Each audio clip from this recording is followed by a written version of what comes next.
ലോകം മുഴുവൻ സാമ്പത്തിക പ്രതിസന്ധികളിലും സംഘർഷങ്ങളിലും ഉഴലുമ്പോൾ ഏറ്റവും വലിയ ഭീഷണികളിലൊന്നായി ആഗോള വിശപ്പ് പ്രതിസന്ധി വളരുകയാണ്. ദശലക്ഷക്കണക്കിന് ആളുകളാണ് ഒരു നേരത്തെ ഭക്ഷണം പോലും ലഭ്യമല്ലാത്ത അവസ്ഥയിലേക്ക് കാര്യങ്ങൾ എത്തിയിരിക്കുകയാണ്. ഐക്യരാഷ്ട്രസഭയുടെയും മറ്റ് അന്താരാഷ്ട്ര ഏജൻസികളുടെയും റിപ്പോർട്ടുകൾ ഈ വിഷയത്തിൻ്റെ ഗൗരവം വ്യക്തമാക്കുന്നു. ഇതിന് പല ഘട്ടങ്ങളിലായിട്ടാണ്, അതായത് പല കാരണങ്ങളാണ് ഇതിന് പറയുന്നത്. ഈ ഒരു പ്രതിസന്ധി ഉണ്ടാകാൻ, ഈ ആഗോള വിശപ്പ് പ്രതിസന്ധി ഉണ്ടാകാനായിട്ട് പല കാരണങ്ങൾ പറയുന്നുണ്ട്. അതിൽ ഒന്നാമത്തത് അക്യൂട്ട് വിശപ്പ് എന്നുള്ളതാണ്. അക്യൂട്ട് ഹങ്കർ ഇത് കുത്തനെ വർദ്ധിച്ചു എന്നുള്ളതാണ് പറയുന്നത്. അതായത് അക്യൂട്ട് വിശപ്പ് എന്നത് അല്ലെങ്കിൽ അക്യൂട്ട് ഹങ്കർ എന്നതുകൊണ്ട് ഉദ്ദേശിക്കുന്നത് ഒരു വ്യക്തിക്ക് ഭക്ഷണം ലഭ്യമല്ലാത്തത് കൊണ്ട് ജീവൻ നിലനിർത്താൻ കഴിയാത്ത ഗുരുതരമായിട്ടുള്ള അവസ്ഥ. ഇപ്പം ലോകമെമ്പാടുമുള്ള ദശലക്ഷക്കണക്കിന് ആളുകൾ ഇപ്പോൾ ഈ അവസ്ഥയിലാണ്. സംഘർഷങ്ങൾ, കാലാവസ്ഥാ വ്യതിയാനം, സാമ്പത്തിക പ്രതിസന്ധികൾ തുടങ്ങിയവയാണ് ഇതിന് കാരണമെന്ന് പറയുന്നുണ്ടെങ്കിലും ദശലക്ഷക്കണക്കിന് ആളുകൾ ഈ ഒരു അവസ്ഥയിൽ ഇപ്പോൾ കഴിയുന്ന ഒരു വല്ലാത്ത ദുരവസ്ഥ ഈ ലോകത്തെല്ലായിടത്തുമുണ്ട്. ക്ഷാമം നേരിടുന്ന ആളുകളുടെ എണ്ണം ആണ് രണ്ടാമത്തെ കാരണമായിട്ട് പറയുന്നത്. അതായത് ലോകത്ത് ക്ഷാമം നേരിടുന്ന ആളുകളുടെ എണ്ണം ഞെട്ടിപ്പിക്കുന്നതാണ്. ഈ വിഷയത്തിൽ പ്രവർത്തിക്കുന്ന ഏജൻസികളുടെ ഒരു കണക്കുകൾ പ്രകാരം സമീപകാലത്ത് ക്ഷാമത്തിൻ്റെ പിടിയിലായവരുടെ എണ്ണം മുൻകാലങ്ങളെ അപേക്ഷിച്ച് കുത്തനെ വർദ്ധിച്ചു എന്നൊരു നിരീക്ഷണം വരുന്നുണ്ട്. ഇത് ഭക്ഷ്യസുരക്ഷാ സംവിധാനങ്ങളുടെ തകർച്ചയാണ് സൂചിപ്പിക്കുന്നത് എന്നാണ് വിലയിരുത്തുന്നത്. അപ്പോൾ മൂന്നാമത്തതാണ് പ്രശ്നങ്ങളുടെ കേന്ദ്രം ആയിട്ട് നമ്മൾ പറയുന്നത്, അതായത് ഗാസയും സുഡാനും. നിലവിൽ ലോകത്തെ ഏറ്റവും രൂക്ഷമായിട്ടുള്ള വിശപ്പ് പ്രതിസന്ധി നേരിടുന്ന പ്രദേശങ്ങളിൽ പ്രധാനപ്പെട്ടവയാണ് ഗാസയും സുഡാനും. ഗാസയിലുള്ള ഇസ്രയേൽ ഹമാസ് യുദ്ധം കാരണം ഗാസയിൽ ജനങ്ങൾ കടുത്ത ഭക്ഷ്യക്ഷാമത്തിലാണ്. ആവശ്യമായ ഭക്ഷ്യവസ്തുക്കൾ എത്താത്തതിലും നിലവിലുള്ള വസ്തുക്കളുടെ വില വർദ്ധിച്ചതുമൊക്കെ സ്ഥിതി കൂടുതൽ വഷളാക്കിയിട്ടുണ്ട്.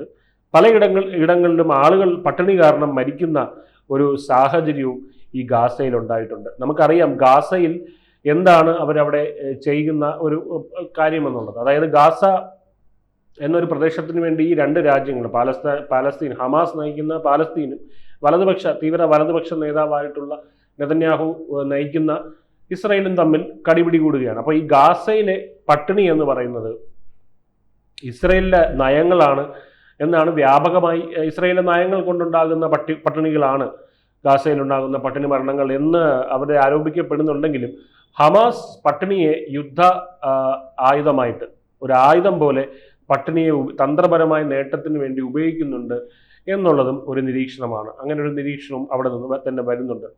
ഇത് ഒന്നിലധികം സ്രോതസ്സുകൾ തന്നെ റിപ്പോർട്ട് ചെയ്യുന്നതാണ്. ഇസ്രായേലിനെതിരെ അന്താരാഷ്ട്ര സമ്മർദ്ദം സൃഷ്ടിക്കുന്നതിനായിട്ട് ഭക്ഷ്യപ്രതിസന്ധി രൂക്ഷമാക്കുകയും പരിമിതമായ ഭക്ഷ്യവിഭവങ്ങൾ സ്വന്തം നേട്ടത്തിനായി ഉപയോഗിക്കുകയും ചെയ്യുന്നുവെന്ന് ഈ സംഘടനയ്ക്കെതിരെ ഒരു ആരോപണമുണ്ട് ഹമാസിൻ്റെ.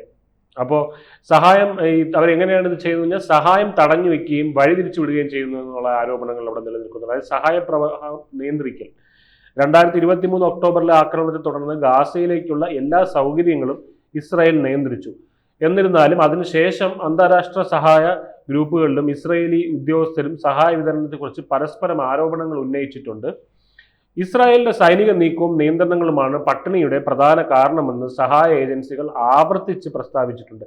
എന്നാൽ UN ഏജൻസികളും ഹമാസും സഹായം തെറ്റായി കൈകാര്യം ചെയ്യുകയും സാധനങ്ങൾ കൊള്ളയടിക്കുകയും ചെയ്യുന്നുവെന്ന് ഇസ്രായേൽ ആരോപിക്കുന്നുണ്ട്.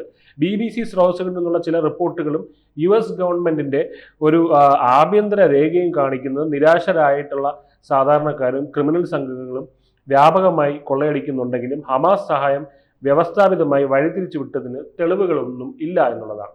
പക്ഷെ അതേസമയം തന്നെ ഹമാസിന്റെ ഇത്തരത്തിലുള്ള ക്രിയേറ്റഡ് ആയിട്ടുള്ള ഫാബ്രിക്കേറ്റഡ് വീഡിയോസും പുറത്തു വന്നിട്ടുള്ളതാണ്.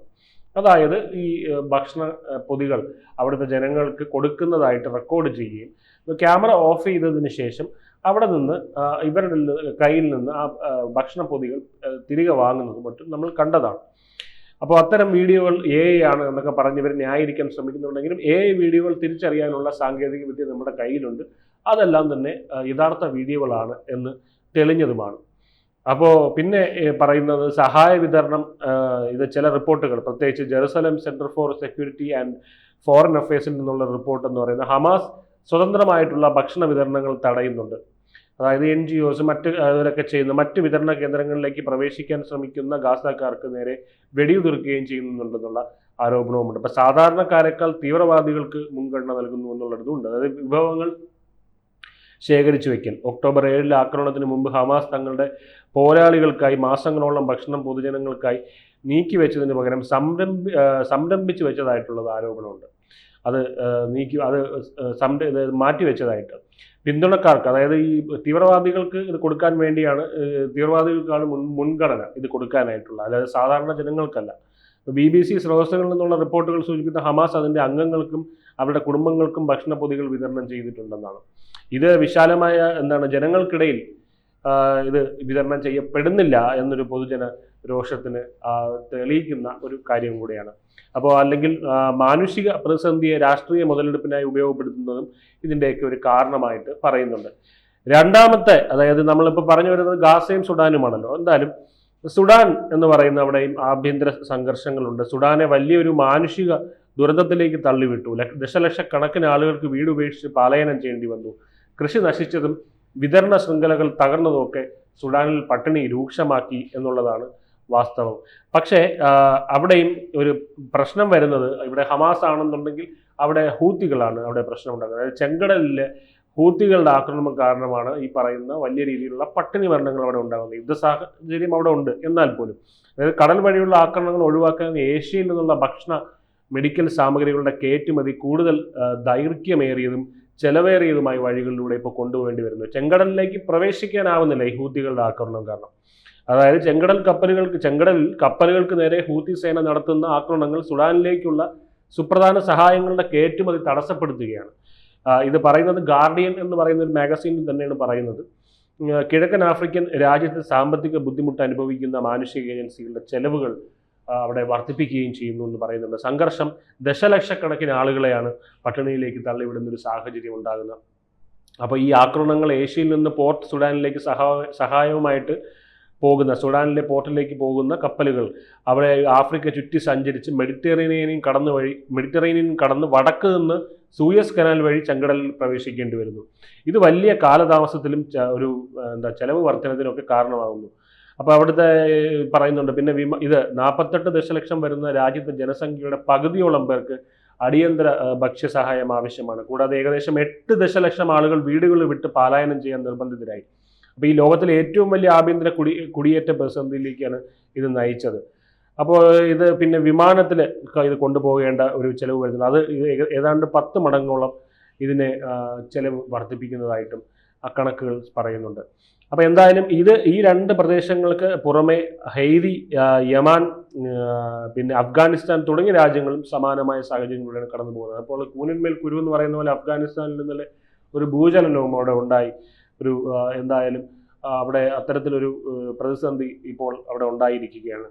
അതുപോലെ സസ്റ്റൈൻഡ് ട്രെൻഡ് എന്നുള്ളതാണ് 4ാമത്തെ കാരണമായിട്ട് പറയുന്നത്. അതായത് ഈ വിശപ്പ് പ്രതിസന്ധി ഒരു താൽക്കാലിക പ്രതിഭാസമല്ല, ഇതങ്ങ് മാറും എന്ന് വിചാരിക്കേണ്ട. ഇത് തുടർച്ചയായി വർദ്ധിച്ചുകൊണ്ടിരിക്കുന്ന ഒരു പ്രവണതയാണ്. കാലാവസ്ഥാ വ്യതിയാനങ്ങൾ, രാഷ്ട്രീയ അസ്ഥിരത, മഹാമാരികൾ, സാമ്പത്തിക മാന്ദ്യങ്ങൾ എന്നിവയെല്ലാം ഇതിന് കാരണമാകുന്നു എന്നാണ് പറയുന്നത്. ഈ പ്രശ്നങ്ങളെല്ലാം പരസ്പരം ബന്ധപ്പെട്ടിരിക്കുന്നതിനാൽ ഒരു മേഖലയിലെ പ്രശ്നം മറ്റൊരിടത്തേക്ക് വ്യാപിക്കുന്നുവെന്നും പറയുന്നു. അപ്പോൾ എന്തുകൊണ്ടാണ് ഈ പ്രതിസന്ധി വലിയ തോതിൽ അപകടകരമാവുന്നു എന്നുള്ള ചോദ്യം അവിടെ ഉയർന്നു വരികയാണ്. ഈ പ്രതിസന്ധി വെറും പട്ടിണി മാത്രമല്ല, ഒരു സമൂഹത്തിൻ്റെ മുഴുവൻ സാമൂഹ്യ സുരക്ഷാ സംവിധാനങ്ങളെയും തകർത്തുകൊണ്ടാണ്. യുദ്ധക്കൊതിയന്മാരായ ചില രാഷ്ട്ര തലവന്മാർക്ക് വേണ്ടി ബലി കൊടുക്കപ്പെടേണ്ടി വരുന്ന ജീവനുകളുടെ കഥയാണിത്. അപ്പോൾ ആരോഗ്യം, പോഷകാഹാരക്കുറവ് ആരോഗ്യ പ്രശ്നങ്ങൾക്ക് കാരണമാകുന്ന ഒരു കാര്യമാണ്. അതായത് ഇവിടെ കൃത്യമായിട്ടുള്ള ന്യൂട്രീഷൻസ് ഒന്നും എത്താതെ കുട്ടികൾ ഉൾപ്പെടെ, സ്ത്രീകൾ ഉൾപ്പെടെ എല്ലാവരും ഇത്തരത്തിൽ പോഷകാഹാരക്കുറവുള്ള അത്തരത്തിലുള്ള രോഗങ്ങൾ വന്ന് മരണപ്പെടുന്നുണ്ട്. കുട്ടികളുടെ വളർച്ച മുരടിക്കുന്നുണ്ട്, രോഗപ്രതിരോധ ശേഷി കുറയുന്നുണ്ട്, അത്തരത്തിലുള്ള മരണങ്ങൾ ഉണ്ടാകുന്നുണ്ട്. വിദ്യാഭ്യാസത്തിൻ്റെ കാര്യത്തിൽ, അതായത് വിശപ്പും പോഷകാഹാരക്കുറവും കുട്ടികളുടെ പഠനത്തെയും ബുദ്ധിവികാസത്തെയും ദോഷകരമായിട്ട് ബാധിക്കുന്നുണ്ട്. ഇതെല്ലാം തന്നെ ഇത്തരത്തിലുള്ള തേർഡ് വേൾഡ് കൺട്രീസിലൊക്കെ ഇത്തരം പ്രശ്നങ്ങൾ ഉണ്ടാകുന്നുണ്ട്. അതായത് സുരക്ഷ എന്ന് പറയുന്ന ഭക്ഷണം ലഭിക്കാതെ വരുമ്പോൾ കുറ്റകൃത്യങ്ങളും സാമൂഹിക അസ്വസ്ഥതകളും ഒക്കെ വർദ്ധിക്കാൻ സാധ്യതയുണ്ട്. ഒരു കുറ്റകൃത്യം നടന്ന സമൂഹത്തിലായിരിക്കും. അപ്പോൾ ഈ പല ആഫ്രിക്കൻ രാജ്യങ്ങളിലും പട്ടിണി കുറ്റകൃത്യങ്ങളിലേക്കാണ് നയിക്കുന്നത്. ഒരു നേരത്തെ ഭക്ഷണത്തിന് വേണ്ടി ഒരു മനുഷ്യനെ ഉപദ്രവിക്കാൻ അല്ലെങ്കിൽ മോഷ്ടിക്കാനൊക്കെ പ്രേരിപ്പിക്കുന്ന ഒരു കാര്യമായിട്ട് ഇത് മാറും. അതുകൊണ്ട് തന്നെ ഈ പ്രശ്നം പട്ടിണി എന്ന ഒരു ചെറിയ കാര്യമായി കാണാൻ കഴിയില്ല. ഇത് ലോകത്തിൻ്റെ മുഴുവൻ സുസ്ഥിര വികസനത്തെയും ബാധിക്കുന്ന ഒരു ഗുരുതരമായിട്ടുള്ള സാമൂഹിക പ്രശ്നമാണ്. ഈ പ്രശ്നം പരിഹരിക്കാൻ ലോകരാജ്യങ്ങൾ തന്നെ ഒരുമിച്ച് പ്രവർത്തിക്കേണ്ടത് വളരെ അത്യാവശ്യമാണ്.